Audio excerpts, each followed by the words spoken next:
Bugun men juda muhim masalani tushuntiraman. 2026 yildagi pensiya islohoti va 6 million so'm degan gap oddiy odam uchun nimani anglatadi?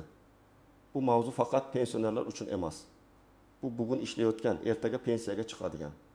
Oilasida ota, onasi, buvisi, bobosi bor har bir inson uchun muhim. Chunki pensiya tizimidagi har qanday o'zgarish oila byudjetga, ish stajiga, rasmiy ishga, badal va soliqlarga. Hatto bugun olayotgan maoshingizni qanday rasmiylashtirishingizga bevosita ta'sir qiladi. Shuning uchun videoni oxirigacha ko'ring, hoziroq kanalga obuna bo'ling va like bosib qo'ying. Chunki bunday ma'lumotni vaqtida bilgan odam keyin hujjat ortidan yugurib pul yo'qotib yurmaydi. Men avvalo eng ko'p uchraydigan savolga javob beraman. 6 million so'm degani hamma pensionerning pensiyasiga 6 million so'm qo'shiladi deganimi? Yo'q, bunday tushunish noto'g'ri bo'lishi mumkin. Ko'pincha islohotlar haqida gap ketganda raqamlar sarlavhada katta ko'rinadi. Lekin ichida uning kimga, qaysi shart bilan, qaysi davrdan, qaysi hisob-kitob orqali tegishi aniq yoziladi. Shuning uchun men bu masalani oddiy tilda bo'lib tushuntiraman. Pensiya miqdori, pensiyaga chiqish huquqi, ish staji, rasmiy daromad, minimal ko'rsatkichlar, indeksatsiya va qo'shimcha to'lovlar bir-biridan farq qiladi. Avvalgi tizimda asosiy e'tibor odamning ish stajiga va rasmiy daromadiga qaratilgan edi. Ya'ni fuqaro qancha yil rasmiy ishlagan. Ish beruvchi uning nomidan to'lovlarni to'laganmi? Ish daftarchasi va elektron bazalarda ma'lumot bormi? Oyligi qancha ko'rsatilgan? Shular pensiya hisobida muhim rol o'ynagan. Ko'p odamlar esa real hayotda boshqa vaziyatga tushib qolgan. Kimdir 20 yil ishlagan, lekin 10 yili norasmiy bo'lgan. Kimdir bozor, qurilish, taksi, fermer xo'jaligi yoki xizmat ko'rsatish sohasida ishlagan. Lekin hujjatda ishi ko'rinmagan.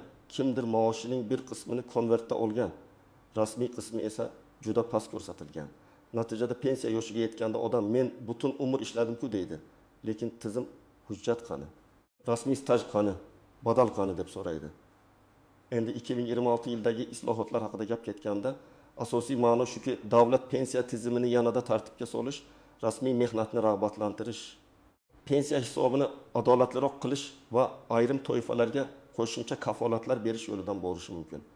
6 million so'm iborasida ko'p hollarda muayyan chegaralar, yillik qo'shimcha daromad, jamg'arib boriladigan qism, kompensatsiya, maksimal yoki o'rtacha o'sish hisob-kitobi yoki alohida toifadagi fuqarolar uchun qo'shimcha imkoniyat sifatida talqin qilinadi.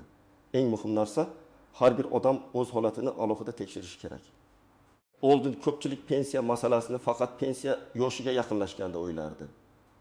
Masalan, erkak kishi 6 yoshga, ayol kishi 55 yoshga yaqinlashsa, keyin ish stajini yig'ishga, arxivdan ma'lumotnoma olishga, eski tashkilotlarni qidirishga tushardi. Lekin bu juda kech bo'lishi mumkin. Chunki eski korxona yopilgan, arxivga topshirilmagan, ish daftarchasida muhr xira, buyruq raqami yo'q, oylik ma'lumotlari topilmaydi. Natijada odam o'zi haqli deb bilgan pensiyani ola olmaydi. Yangi yondashuvda esa men ko'rayotgan asosiy yo'nalish shuki, pensiya huquqi oldindan shakllanadi. Ya'ni bugun rasmiy ishlash, bugun to'lovlar to'g'ri yuritilishi, bugun elektron bazadagi ma'lumotlarni tekshirish ertangi pensiyani belgilaydi. 2026 yilga kelib raqamlashtirish yanada kuchaysa, men ishlaganman, hamma biladi degan gap yetarli bo'lmaydi. Tizimda ko'rinadigan ma'lumot hal qiluvchi bo'ladi. Bu yaxshi tomoni bilan ham, qiyin tomoni bilan ham muhim. Yaxshi tomoni, hujjatlar elektron bo'lsa, odam kamroq yuguradi. Qiyin tomoni, elektron bazada xato bo'lsa, uni vaqtida tuzatmasa, keyin pensiya hisobida muammo chiqadi. Masalan, bir ayol 1990-yildan 2010 yilgacha tikuvchilik sexida ishlagan. Ish daftarchasida yozuv bor, lekin tashkilot keyin yopilgan. Agar uning staji elektron bazaga to'liq kiritilmagan bo'lsa, pensiya hisobida faqat keyingi rasmiy yillari ko'rinishi mumkin. U men 12 yil ishlaganman deydi. Lekin pensiya jamg'armasi hujjat talab qiladi. Agar arxivda buyruqlar bo'lmasa, isbotlash qiyinlashadi. Shuning uchun men doim aytaman. Pensiyaga 1 yil qolganda emas, kamida 5-10 yil oldin hujjatlaringizni tekshiring. Yana bir misol. Erkak kishi 25 yil qurilishda ishlagan, lekin faqat oxirgi teksili rasmiy bo'lgan. U har oy yaxshi pul topgan, oilasini boqqan, uy qurgan, farzand o'qitgan. Lekin pensiya tizimi uning norasmiy daromadini ko'rmaydi. Agar islohot rasmiy staj va rasmiy daromadga yanada ko'proq bog'lansa, bunday insonlar eng katta xavf guruhiga kiradi. Chunki real mehnat bor, lekin huquqiy iz yo'q. Men birinchi navbatda norasmiy ishlayotganlarga murojaat qilaman. Agar siz bugun ustachilik, savdo, taksi, yetkazib berish, dehqonchilik, xizmat ko'rsatish, uyda tikuvchilik yoki boshqa faoliyat bilan shug'ullansangiz, lekin daromadingiz rasmiy ko'rinmasa, kelajakdagi pensiyangiz xavf ostida bo'lishi mumkin.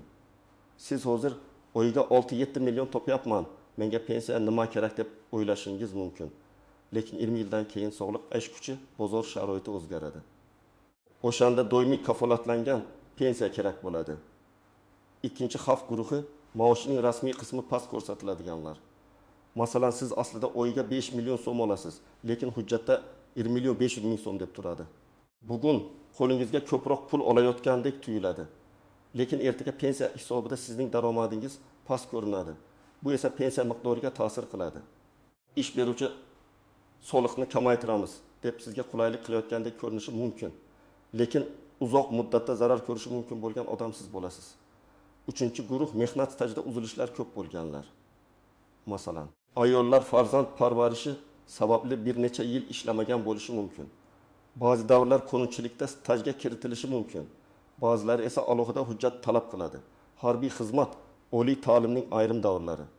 Bola parvarishi, nogironligi bo'lgan farzandga qarash, ayrim ijtimoiy holatlar bo'yicha qoidalar bor. Lekin bu qoidalarni o'zi qo'shilib ketadi deb o'ylash xato. Har bir davrni hujjat bilan tasdiqlash kerak bo'ladi. Kimlar unchalik xavotir olmasa bo'ladi. Agar siz uzoq yillardan beri rasmiy ishlayotgan bo'lsangiz, ish beruvchingiz barcha to'lovlarni to'g'ri amalga oshirsa, maoshingiz to'liq rasmiy ko'rsatilsa, elektron mehnat daftarchangizda ma'lumotlar to'g'ri bo'lsa, sizning vaziyatingiz nisbatan barqaror, lekin baribir tekshirish kerak. Chunki xato faqat norasmiy ishlaganlarda bo'lmaydi. Ba'zan yirik tashkilotlarda ham lavozim sana, buyruq, oylik ma'lumotlarda tafovut bo'lishi mumkin. Endi eng qiziq joyga kelamiz. Agar islohot doirasida bunisi 6 million so'm degan raqam aytilayotgan bo'lsa, men buni 3 xil ehtimoliy ma'noda tushuntiraman. Birinchisi, bu yillik qo'shimcha daromad bo'lishi mumkin. Masalan, pensiya miqdori oyga o'rtacha 5 ming so'mga oshsa bir yilda 6 million so'm qo'shimcha pul degani bo'ladi. Bu holda odam oyma-oy 6 million olmaydi. Balki yil davomida jami 6 million so'mga yaqin qo'shimcha daromad oladi. Ko'p odamlar aynan shu joyda adashadi. Sarlavhani ko'rib, pensiyam 6 millionga oshar ekan deb o'ylaydi. Ikkinchisi, bu ma'lum toifa uchun bir martalik yoki davriy qo'shimcha to'lov bo'lishi mumkin. Masalan, eng kam pensiya oluvchilar, ijtimoiy himoyaga muhtojlar, nogironligi bo'lgan shaxslar, o'quvchisini yo'qotgan oilalar yoki ma'lum yoshdan oshgan pensionerlar uchun alohida kompensatsiya mexanizmi bo'lishi mumkin. Bunday holatda ham hamma uchun bir xil bo'lmaydi. Kimning daromadi, staji toifasi, hududi, oilaviy holat va mavjud imtiyozlar hisobga olinadi. Uchinchisi, bu pensiya hisoblash bazasidagi chegaralar, maksimal inobatga olinadigan daromad yoki jamg'arib boriladigan pensiya tizimidagi mablag'lar bilan bog'liq bo'lishi mumkin. Masalan, odamning rasmiy daromadi oshsa, undan kelajakdagi pensiya uchun ko'proq baza shakllanadi. Lekin bu darhol qo'lga beriladigan pul emas, balki kelajak huquqi bo'lishi mumkin. Shuning uchun men tomoshabinlarga doim ogohlantiraman. Raqamni eshitganda birinchi savol, bu oyga beriladimi, yiliga hisoblanadimi, bir martalikmi, hammagami, faqat ayrim toifagami bo'lishi kerak. Birinchi misol, opayim 7 yoshda. Hozir pensiyasi 20 million 200 ming so'm. Agar indeksatsiya yoki qo'shimcha to'lov natijasida uning pensiyasi oyiga 300 ming so'mga oshsa, bir yilda 3 million 600 ming so'm qo'shimcha oladi. Agar oyiga 500 ming so'mga oshsa, bir yilda 6 million so'm bo'ladi. Demak, 6 million bu uning qo'liga har oy tushadigan qo'shimcha emas, balki yillik farq bo'lishi mumkin. Ikkinchi misol. Aka 9 yoshda pensiyaga yaqin. U 30 yil ishlagan, lekin shundan 18 yil rasmiy, 12 yili norasmiy. Agar yangi tartibda rasmiy staj yanada muhim bo'lsa, uning pensiyasi kutilgandan past chiqishi mumkin. U men 30 yil ishladim deydi, tizim esa 15 yil tasdiqlangan deydi. Mana shu farq uning har oy oladigan pensiyasida katta tafovut keltirib chiqaradi. Agar oyiga 400 ming so'mdan kamroq pensiya chiqsa, bu yiliga 4 million 800 ming so'm yo'qotish degani. 10 yilga hisoblasak, 60 million so'm farq bo'ladi. Uchinchi misol. Yosh yigit 32 yoshda IT yoki xizmat ko'rsatish sohasida ishlaydi. Oyiga 8 million so'm topadi, lekin yakka tartibda rasmiylashtirmagan yoki shartnomasiz ishlaydi. U hozir pensiya haqida o'ylamaydi.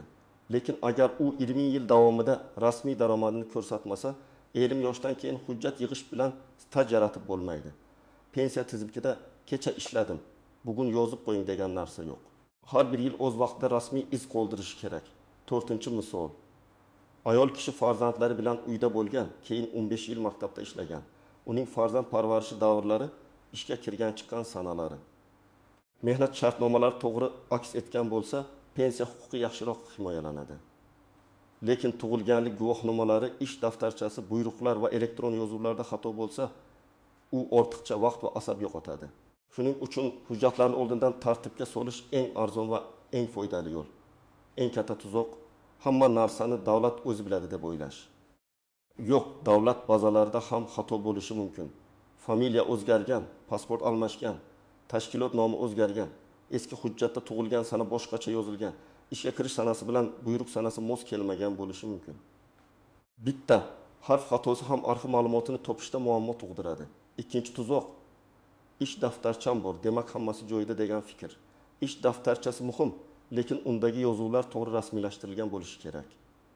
Mur, imzo, buyruq raqami, sana, lavozim, tashkilot nomi aniq bo'lishi lozim. Agar yozuvlar shubhali bo'lsa, qo'shimcha ma'lumotnoma so'ralishi mumkin. Ayniqsa eski kolxoz, shirkat, kichik korxona. Xususiy firmalar bo'yicha arxiv hujjatlari muhim. 3-tuzoq, rasmiy maoshni past ko'rsatish. Bu bugun ish beruvchiga qulay, xodimga esa vaqtincha foydali tuyuladi. Lekin kredit olishda, nafaqa hisobida, kasallik varaqasida, dekret pulida va pensiyada zarar qiladi. Men buni juda ko'p ko'rganman. Odam qo'lga yaxshi pul olgan, lekin hujjatda minimal maosh. Keyin pensiya yoki ijtimoiy to'lov masalasida past daromad ko'rinadi. 4-nozik jihat, pensiya yo'shi va staj talablari. Har bir davlatda pensiya tizimi demografiya bilan bog'liq. Aholi qarib borishi, ishlayotganlar soni. Badal to'lovchilar va pensiya oluvchilar nisbatiga qarab tizim bosim ostida qoladi. Shuning uchun islohotlar ko'pincha kim qancha to'ladi, kim qancha oladi, adolat qanday ta'minlanadi degan savollar atrofida bo'ladi. Agar rasmiy ishlovchilar kam, pensionerlar ko'p bo'lsa, budjetga yuk ortadi. Shu sababli rasmiy mehnatni ko'paytirish pensiya tizimining yuragi hisoblanadi. 5-jihat imtiyozli pensiyalar. Ayrim kasblar, og'ir sharoitda ishlaganlar, sog'liq uchun zararli ishlab chiqarishlarda band bo'lganlar, harbiylar, ichki ishlar yoki maxsus soha vakillari bo'yicha alohida qoidalar bo'lishi mumkin. Lekin bu yerda ham asosiy talab hujjat. Men zararli sexda ishlaganman deyish yetmaydi. Lavozim ro'yxatda bormi? Ish joyi tasdiqlanganmi? Qancha muddat ishlagan, mehnat sharoiti qanday bo'lgan, bular aniqlanadi. Men sizga aniq qadamlarni aytaman. 1-qadam. O'z mehnat stajingizni tekshiring. Elektron mehnat daftarchangizdagi ma'lumotlarni ko'ring. Ishga kirgan va chiqqan sanalar, tashkilot nomi, lavozimlar, shartnomalar to'g'ri aks etganmi? Shuni solishtiring. Agar sizda qog'oz ish daftarchasi bo'lsa, undagi ma'lumotlarni elektron baza bilan taqqoslang. 2-qadam, rasmiy daromadingizni tekshiring. Ish beruvchingiz sizni qanday maosh bilan rasmiylashtirganini biling. Agar siz 5 million so'm olayotgan bo'lsangiz, lekin hujjatda 2 million ko'rsatilsa, bu masalani ish beruvchi bilan ochiq gaplashing.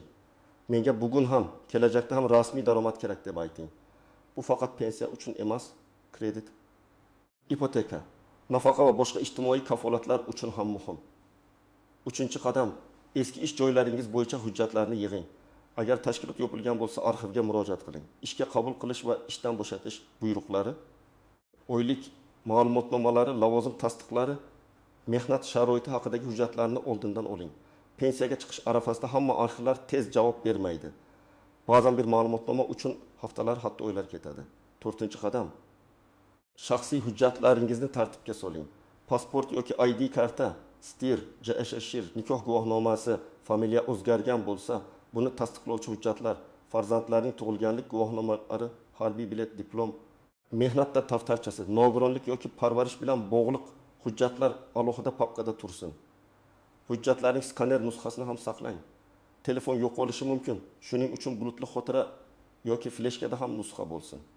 5-qadam, norasmiy ishlayotgan bo'lsangiz, faoliyatingizni qonuniylashtirish yo'lini toping.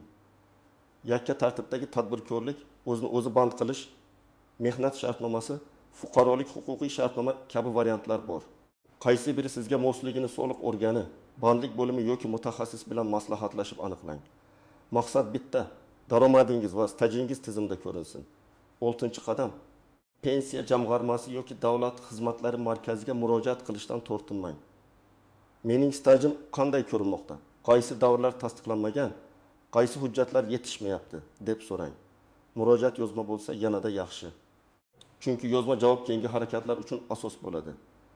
Agar xato topsangiz, uni tuzatish bo'yicha ariza bering va arizangiz ro'yxatdan o'tganini tasdiqlovchi raqamni saqlab qo'ying. 7-qadam. Ota-onangizning hujjatlarini ham tekshiring. Ko'pincha keksalar bolam hammasi joyida deydi. Lekin amalda pensiya qayta hisoblashga asos bo'ladigan hujjat uyda yotgan bo'ladi yoki umuman olinmagan bo'ladi. Agar ota-onangiz 1990 yillar, 2000 yillar boshida turli joylarda ishlagan bo'lsa, ularning stajda bo'shliq bo'lishi ehtimoli katta. Bir kun vaqt ajrating, hujjatlarni ko'rib chiqing, kerak bo'lsa arxivga birga boring. Men yana bir muhim narsani aytaman. Pensiya islohoti haqida eshitgan har bir xabarni darhol vahima bilan qabul qilmang.